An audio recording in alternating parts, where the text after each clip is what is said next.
Body language. Why how you move matters. How do you really look? Introduction. Different colors exhibit different types of body language. In addition to all things you say and do, you project a certain type of body language to the people around you. People pick up on this body language and use it to interpret your mood. So let's take a closer look at how we move. Body language refers to all forms of nonverbal communication, conscious as well as unconscious. Differences in body language vary both between individuals and between different groups of people.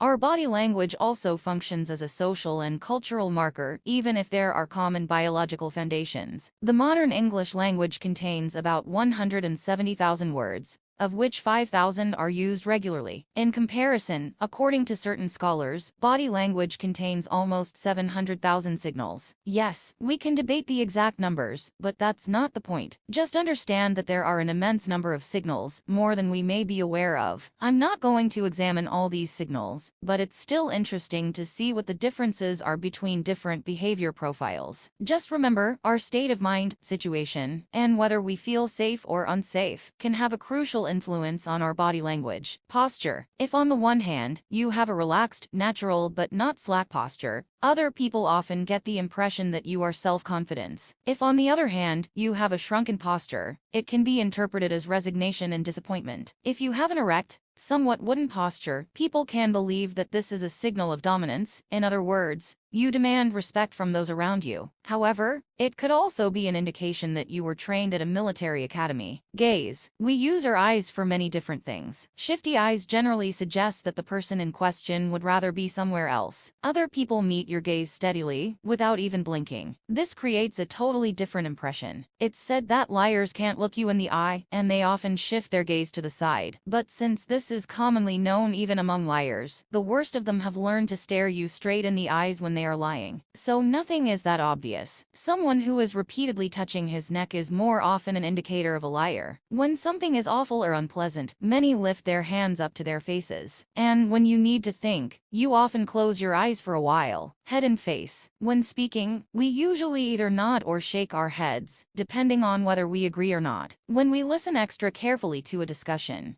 we can lean our heads to one side. Hanging your head or wrinkling your forehead can signal sadness or depression. When we're amazed at something, we often raise our eyebrows, while we turn up our noses at things we aren't fond of. In your face alone, 43 different muscles are concealed, and these can be combined in countless ways. Hands. Yes, this is a true classic. When greeting a person, how hard do you really have to shake his hand? A simple handshake can reveal a lot about a person. Limp and feeble handshakes often indicate a submissive behavior. So if you have such a handshake, it might be a good idea to press a little harder. If a handshake is firm, it probably suggests that a person is determined. Anyone who squeezes way too hard belongs more than likely to the former category, but would prefer to belong to the latter. Clenched fists rarely mean good news, usually indicating aggressiveness. Certain nervous people pick at their clothes, removing hairs or threads. This often indicates they would rather focus their attention on other things. Holding your hands clasped behind your back often expresses power and security. Remember what I just said about lies? A more effective way to spot a liar is to notice if he puts the palm of his hand on his chest, preferably his right hand over his heart, and sighs indignantly when he's been accused of lying. Would I lie? How can you say that about me? This gesture is intended to strengthen his honest intentions, but it immediately puts those around on their guard, because it is so unnecessary and excessive. There's definitely something fishy going on there. Territory. It's very important that all people have their own personal space, as everyone needs an area that is his own. Among other things, this territory can be the distance you maintain from people when you're speaking to them. The personal zone is generally a few feet, and the social zone is 3 to 10 feet. When we speak about the personal zone, we mean the space when two people who know each other are communicating. The social zone refers to the space between strangers who are communicating, but this is very much dependent on the culture of the speakers. In the Nordic European region, for example,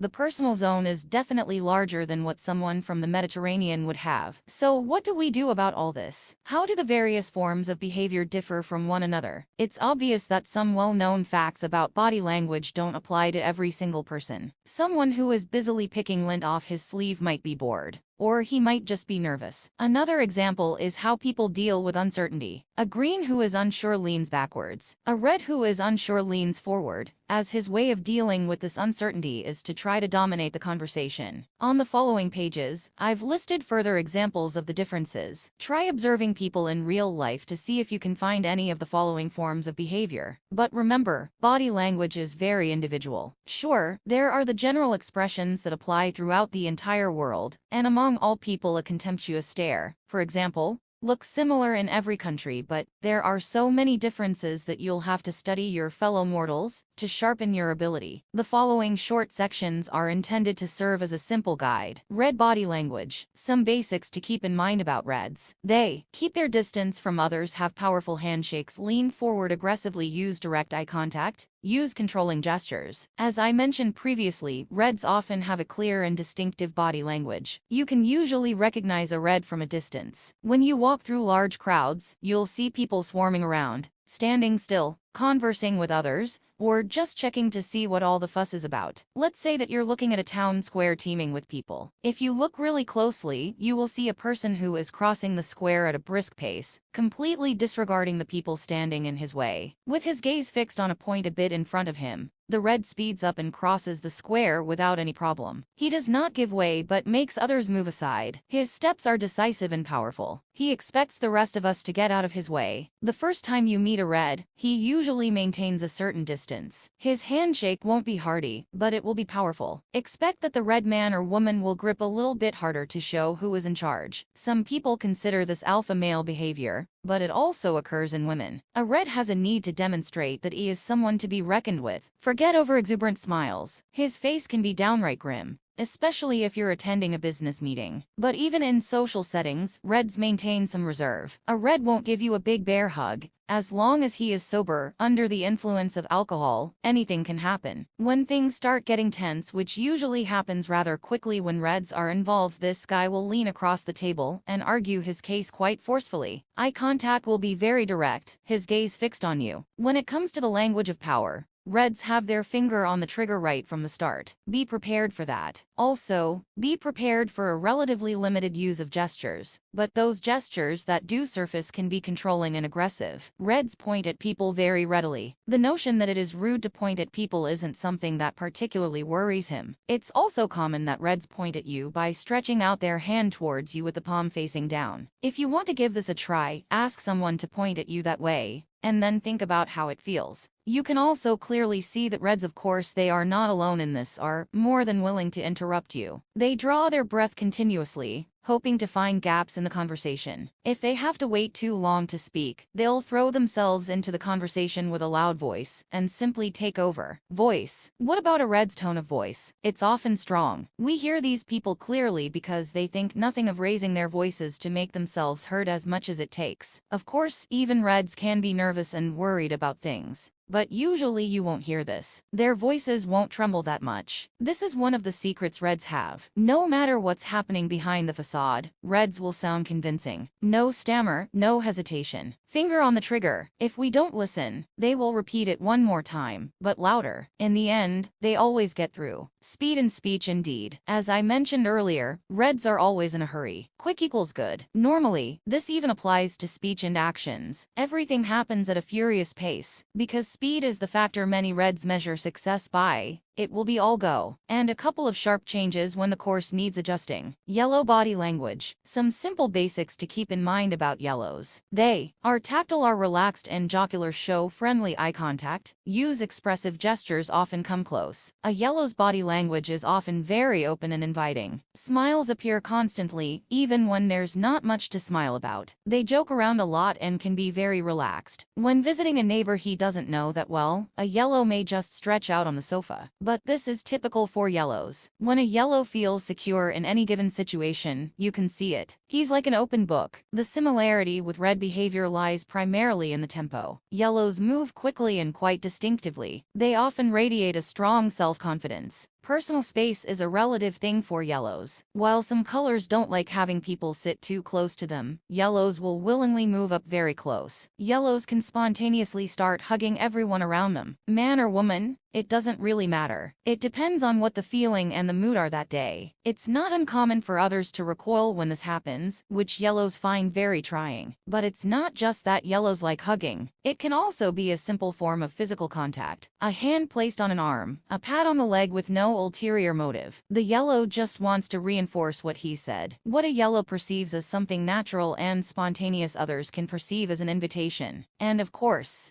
it can end badly. In general, with yellows there will be jokes all around and countless smiles. Eye contact is no problem. It's intense, cheerful, and friendly. Voice. A yellow's tone of voice denotes a strong commitment from start to finish. You hear it from afar. Laughter, fun, intensity, enthusiasm, joy, energy. Generally speaking, yellows show empathy very clearly. They're with you either 100% or not at all. And this can be heard in their voice. It goes up and down. It changes tempo, vigor, and intensity. Yellows often have a powerful melody in their way of speaking. No matter what emotion has seized the yellow at the moment, it will be noticeable in his voice. Speed in speech indeed. Tempo. Not quite the same rate of action as reds, but a decidedly fast pace. Have you met anyone who, when in a hurry to say something, kind of stumbles over his words? Only half of them really come out as they should. You can surmise what is being said, but sometimes it's incomprehensible. These are yellows whose mouths simply can't keep up with everything they have to say. Green body language. Some simple basics to keep in mind about greens. They are relaxed and come close, act methodically, tend to lean backwards, use very friendly eye contact, prefer small-scale gestures. Greens are often but not always sluggish in body movement. When they're completely harmonious, they have a relaxed body language that exudes calm and confidence. No impetuous movements, no sudden tossing of their heads or hands. Nice and easy. Their gestures are often less flamboyant and well suited for smaller groups. Greens don't feel at ease in larger groups, so they become more closed and will appear reserved. Greens often have body language that gives them away. They try to hide their true feelings, but don't always succeed. If they're out of balance or feel uncomfortable, it will be visible. When sitting around a table, you can expect that greens will tend to lean backwards. This is something of a paradox, as they don't really have a problem getting close to people. Just like yellows, they like to touch others. It's fine as long as they know the person they are touching. Beware, however, of touching a green who hasn't given a clear sign that he knows you well enough. It's easy to cross the line. They can be protective of their personal space. You often notice when a red walks across a room. Since greens are the complete opposite of reds in many things, I can say that greens make discretion a point of honor. It's not uncommon that they try to make themselves invisible. The reason? They don't want to be the center of attention. Greens almost always have friendly faces. If not, then they're quite neutral. Don't expect any exaggerated smiles or overexuberant greetings. A little expectant, that's it. But the difference will be huge if a green knows you. If he thinks that you are good friends,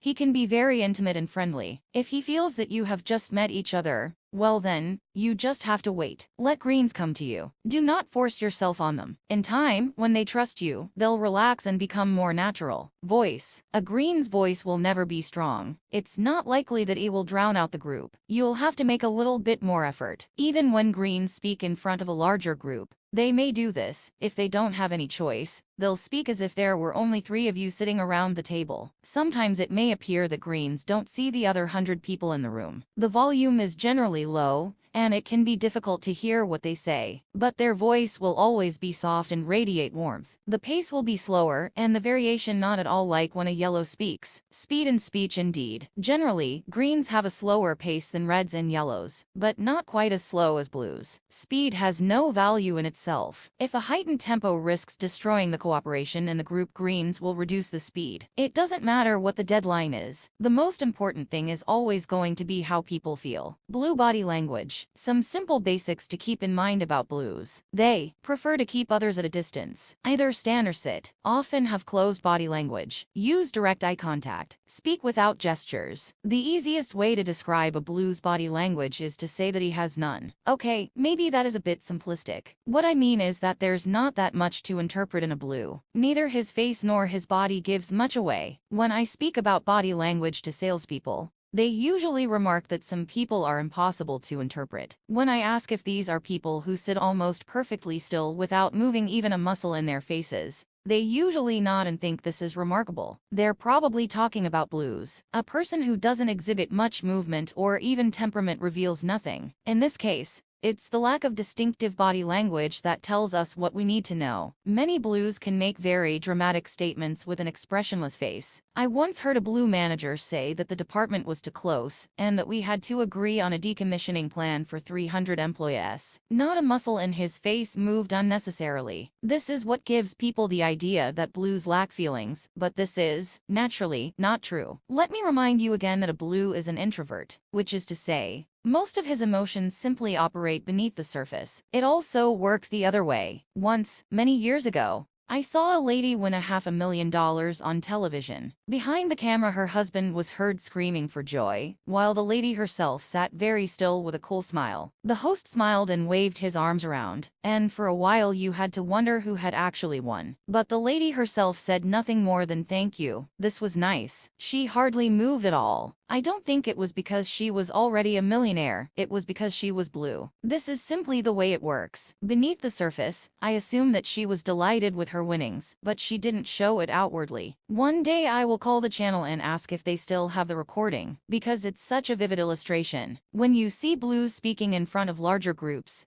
this tendency becomes very evident. Just like greens, they have no need to be the center of attention. The difference, however, is that while a green would like to sink through the floor, a blue will remain standing. He'll try to whip up the masses while standing completely motionless with a fixed face. Another clue is that blues require a relatively large amount of personal space around them. They often feel more comfortable by keeping others at a distance. Naturally, it depends on how well they know each other, but this zone is significantly larger than it is for yellows, for instance. If others come too close, blues' body language becomes closed. Both arms and legs will be crossed, indicating that they're keeping their distance. As I mentioned earlier, blues move less than others. When they stand still. There's not that much swaying and walking. They can very easily stand in the same spot for a whole hour while giving a lecture. When they sit down, they remain seated more or less in the same position all the time. Consequently, they won't use too many gestures. Imagine a yellow, a really outgoing and dynamic figure, and now think the opposite. Take away all movements that aren't needed, most of them, according to blues, and you begin to get the picture. Stone-faced, as someone once described it. However, blues normally look others straight in the eyes. They have no problem with eye contact,